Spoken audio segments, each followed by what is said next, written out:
하나님의 말씀은 에베소서 5장 29절 말씀입니다. 누구든지 언제나 자기의 육체를 미워하지 않고 오직 양육하여 보호하기를 그리스도께서 교회에게 함과 같이 하나니. 아멘. 오늘 본문 말씀은 하나님께서 남편에게 향해서 남편이 어떻게 하면 아내를 사랑해야 할 수 있는지, 그리고 그 방법에 대해서 말씀하면서 바로 예수 그리스도께서 교회를 어떻게 사랑하시는지에 대해서 말씀하고 있습니다. 그럼 예수님께서 교회를 어떻게 사랑하셨다라고 말씀하고 있습니까? 오늘 본문 말씀 보니까 양육하여 보호하시는 사랑을 하셨다라는 거예요. 즉 예수 그리스도께서는 교회를 향해서 양육하고 보호하시는 사랑을 하셨다라는 거예요. 즉 남편도 아내를 향해서 양육하여 보호하는 그런 사랑을 해야 된다라는 것입니다.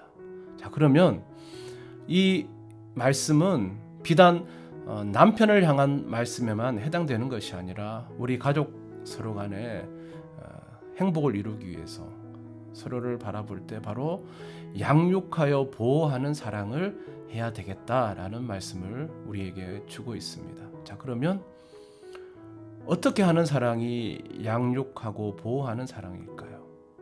이 양육이라는 의미를 우리가 잘 살펴봐야 되는데, 양육이라는 의미에는 아직 미성숙하다라는 의미가 담겨져 있습니다. 즉 미성숙하기 때문에 서로 보호해 주면서 그 사람이 더 성숙하게 자랄 때까지 보호하고 이해하고 사랑해 주어야 된다라는 의미가 이 양육이라는 의미에 담겨져 있습니다. 즉 오늘 성경에서 남편이 아내를 향해서 사랑할 때 양육하여 보호하는 사랑을 해야 된다라는 것은 바로 남편이 아내의 연약한 부분을 이해하고 미성숙한 부분을 이해하고 지적하는 것이 아니라, 그리고 그것 때문에 갈등하는 것이 아니라 아내가 성숙한 인격체가 될 때까지 기다려주고 보호하고 이해해주는 사랑이 필요하다라는 것입니다.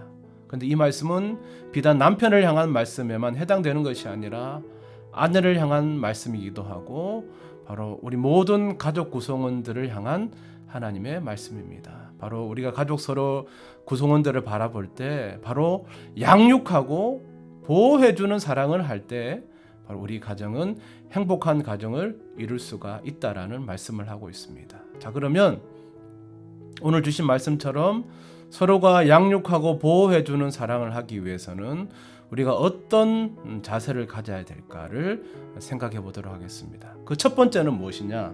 바로 서로 다른 인격을 통해서 자신의 부족함을 깨달아야 된다는 것입니다.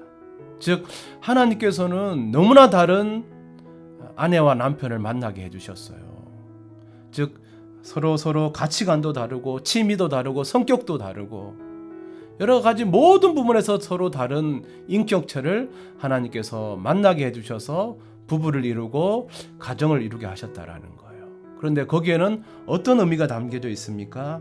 서로 다름을 통해서 자신의 부족함을 깨닫도록 하시다는 거예요. 이것을 통해서 나의 부족함을 깨닫고 오늘 이 양육이라는 표현에 들어있는 것처럼 나의 부족함을 깨닫고 나 스스로가 그것을 통해서 성장할 수 있는 미끄럼이 된다라는 것입니다. 그래서 우리가 배우자를 바라볼 때, 그리고 서로 가족 구성원들을 바라볼 때 나와는 너무나 다른 그런 모습을 볼 때마다 비난하는 것이 아니라, 지적하는 것이 아니라 그것을 통해서 나의 부족함을 깨닫는 것이 가족 행복의 지름길이다라는 것을 우리가 이해할 수 있어야 된다는 것입니다.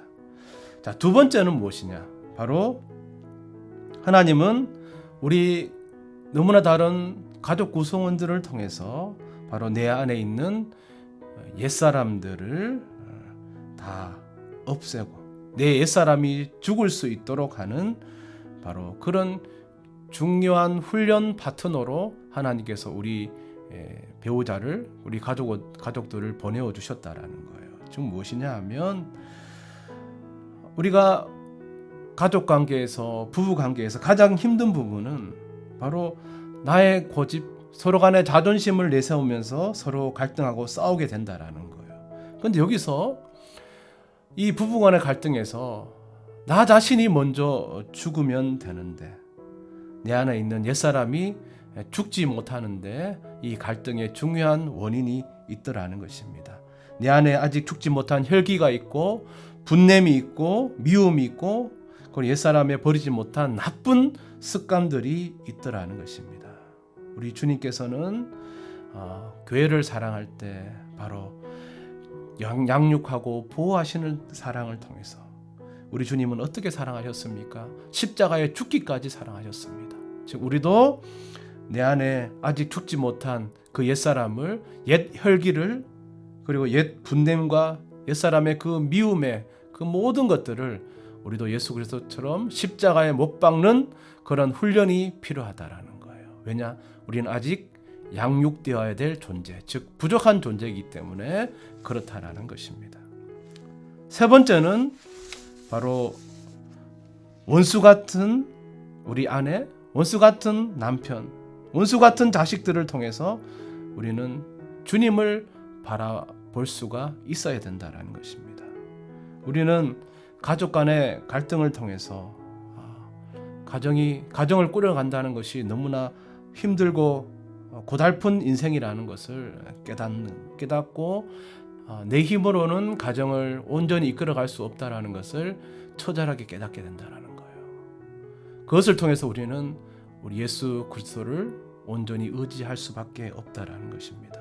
즉 하나님, 내 힘으로는 가정을 온전히 이끌어갈 수 없습니다. 하나님께서 우리 가정을 책임져 주십시오라는 자신의 한계를 깨닫고 온전히 주님만을 바라볼 수가 있는 계기가 되더라는 것입니다. 그리고 마지막 네 번째는 나의 인격이 주님의 인격으로 변화되는 단계까지 우리 주님은 이끌어 가기를 원하신다라는 것입니다. 즉 가족 간의 갈등이 갈등으로만 끝난다면 그것은 아무런 결실이 없을 것입니다. 바로 가족 간의 갈등과 아픔과 상처를 통해서 나 스스로의 인격이 예수 그리스도의 인격으로 변화되는 것들을 통해서 우리 주님은 바로 우리 가정이 나의 변화를 통해서 천국을 이루기를 원하신다라는 것입니다.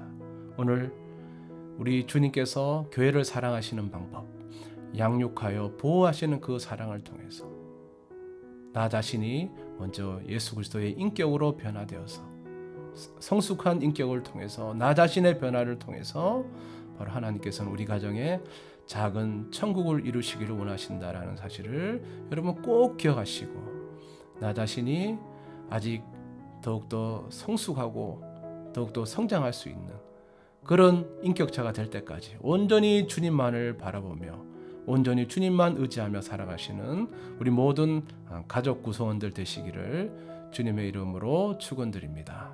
기도하겠습니다. 하나님 아버지, 우리는 너무나 연약하고 부족하고 옛사람이 아직 죽지 못한 그런 죄인들입니다.